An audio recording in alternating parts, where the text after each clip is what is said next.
आप सभी का स्वागत है रवि जोन फार्मिंग लीडर में। मैं रवि त्यागी, आपका होस्ट एंड दोस्त। मेरे सभी किसान साथियों को मेरा राम राम। तो किसान साथियों, आज हम जानेंगे कि थनैला रोग क्या है और उससे कैसे बचा जा सकता है, और अगर थनैला रोग किसी पशु के हो जाए तो उसका घरेलू उपचार कैसे करें। तो चलिए कुछ अलग सीखते हैं।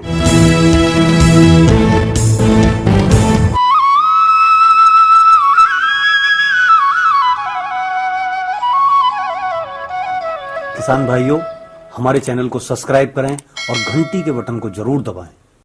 तो मेरे किसान दोस्तों, अब हम पहले समझेंगे कि थनैला रोग किस तरीके से होता है और क्या है।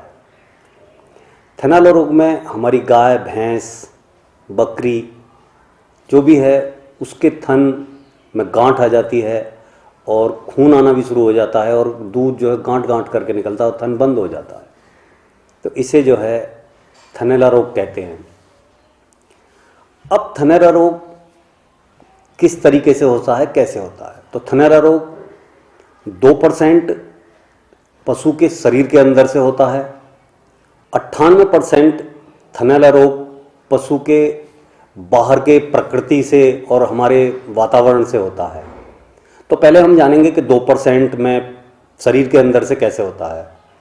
पशु के शरीर में बैक्टीरिया पनपते हैं। वो जो है अंदर खाने के द्वारा या कैसे भी उसके शरीर में अंदर होते हैं।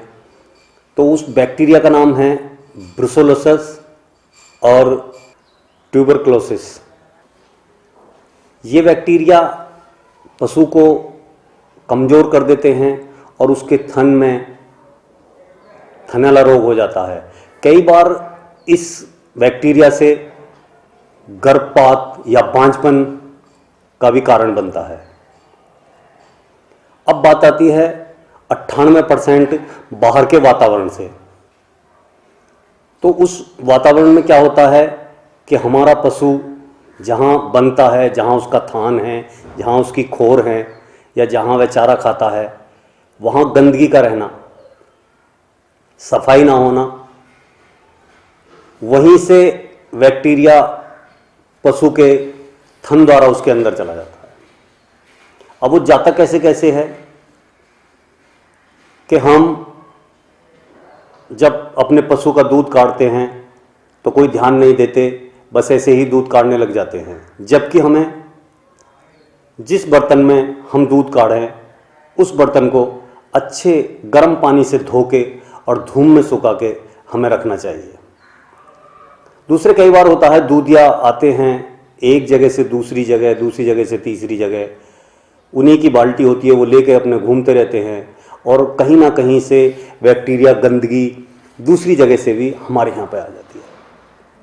तो जब भी कोई दूधिया से हम दूध कढ़वाएं या दूधिया हमारे यहाँ आ रहा है या हम खुद भी काढ़ रहे हैं तो हमेशा हमें बाल्टी साफ लेनी चाहिए। अब आप कहेंगे कि बाल्टी साफ का क्या कारण है।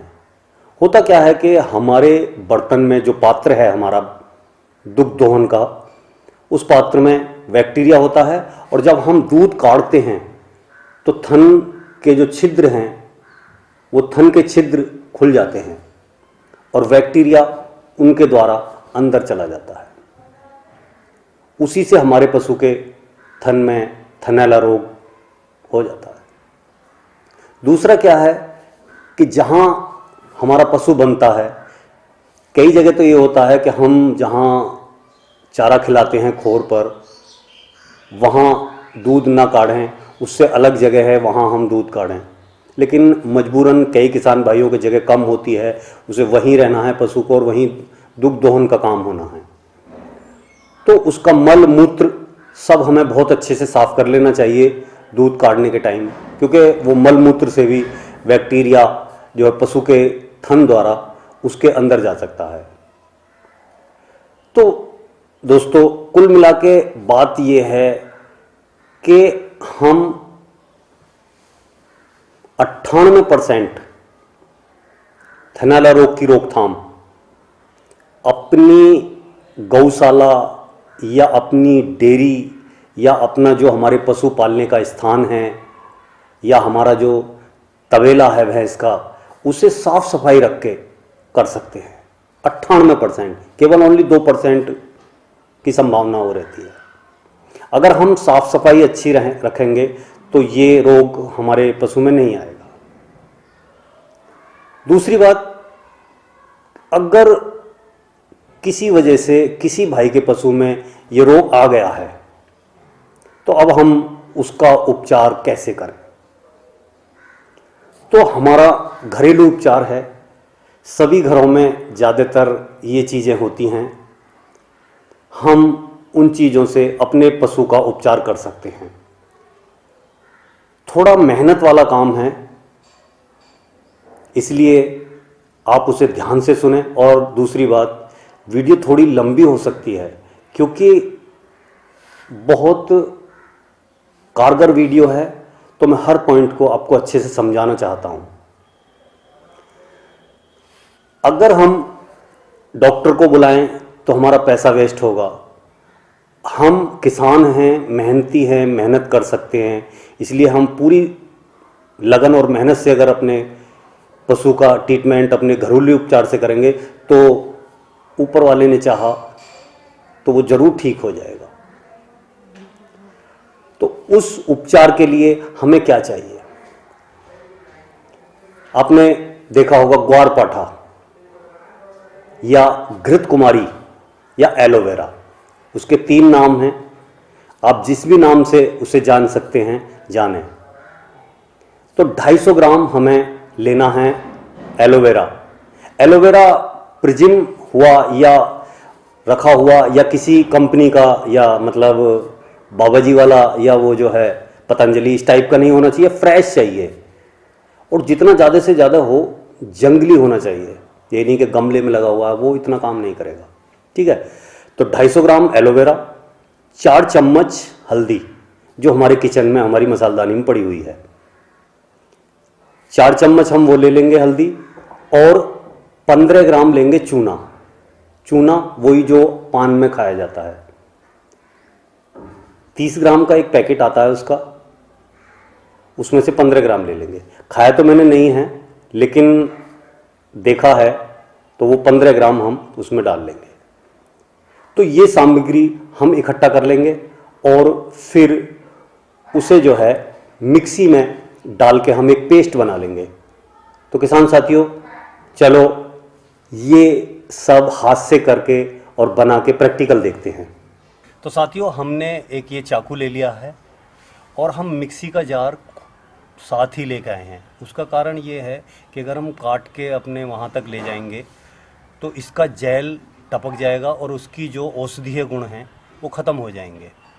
तो हम एक करीब 250 ग्राम के अंदाज से एक इसकी पत्ती, जो इसकी एक फली टाइप है, एक इसका ये है, वो हम काट लेते हैं। वो काटना है बिल्कुल ऐसे यहाँ से मिला के। ठीक है, ये हमने इस तरीके से ये काट लिया है। अब ये हमें एकदम से ये हमें ऊपर कर लेना है, जिससे कि इसके अंदर से जो जेल है वो टपके ना, और ना ही इसे हमें धोना है, ना हमें कांटे हटाने हैं, ना हमें कुछ करना है। हमें सीधे एकदम ये मिक्सी में ऐसे डाल देना है। ठीक है, तो ये हमने मिक्सी में डाल दिया। अब हम ये अपना इसे लेके चलते हैं घर। तो किसान साथियों, हमने इसमें 250 ग्राम ग्वारपाठा यानी कि एलोवेरा डाल लिया है। अब हम डालेंगे 4 चम्मच हल्दी,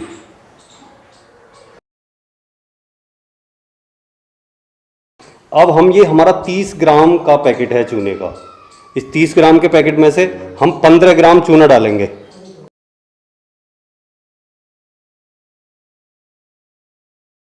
साफ सफाई का विशेष ध्यान रखा जाए, धुले हाथ हों। हमारा जो ये जार है मिक्सी का, ये भी साफ होना चाहिए। तो साथियों, हम अपने मिक्सी के जार को खोलते हैं और देखते हैं कि ये बिल्कुल लाल रंग का बढ़िया पेस्ट बनके तैयार हो गया है, बिल्कुल एकदम ईंट के जैसे कलर का।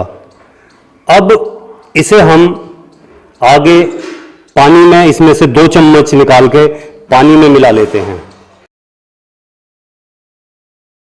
किसान साथियों, हमें अपनी गाय या भैंस के थन पूरी तरह खाली कर लेने हैं। पूरी तरह इसे साफ कर लेना है। लाल होने की बात रहती है, इसीलिए हम ये जो है ग्लव्स का इस्तेमाल करते हैं। दूसरा क्या है कि प्रिकॉशन के लिए भी ग्लव्स अच्छे रहते हैं, तो हम ये अच्छे से अपने हाथ से जो है अपनी गौ माता के या अपनी भैंस के ये जो है लगा सकते हैं। किसान साथियों, अब हम इससे इसके बाँक पे, इसकी लोटी पे और जो इसके आर्डर पे जो है अच्छे से मालिश कर देते हैं। ये हमने बहुत बढ़िया तरीके से इसके जो है बाँक आर्डर पे जो है अच्छे से मालिश कर दी है।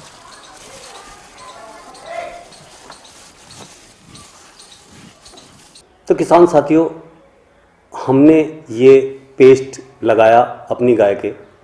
अगर इसी तरह आप दिन में 5-6 बार, मेहनत का काम है, मैंने पहले कहा था, 5-6 बार आप इसे ऐसे लगाएंगे तो आपका पशु अवश्य ठीक हो जाएगा, अगर चंडी माता की कृपा रही। रात में जो हमने पानी में लगाया है, रात में आप एक काम करेंगे, सोते टाइम उसे सरसों के तेल में मिला के जब लगा देंगे, जिससे कि वो हटे ना और रात में पशु बैठता है उसमें कोई दिक्कत ना हो। तो किसान साथियों, आप अगर ये करेंगे तो आपका पशु अवश्य सही हो जाएगा। किसान साथियों, ये वीडियो आपने देखी और ये जानकारी आपको अगर अच्छी लगी तो वीडियो को लाइक करें, शेयर करें, जिससे कि कोई ज़रूरतमंद साथी इसे प्रयोग करके लाभ उठा सके। और घंटी के बटन को ज़रूर दबाना। ये वीडियो देखने के लिए आप सभी का बहुत बहुत धन्यवाद। मैं रवि त्यागी, रवि जॉन फार्मिंग लीडर से।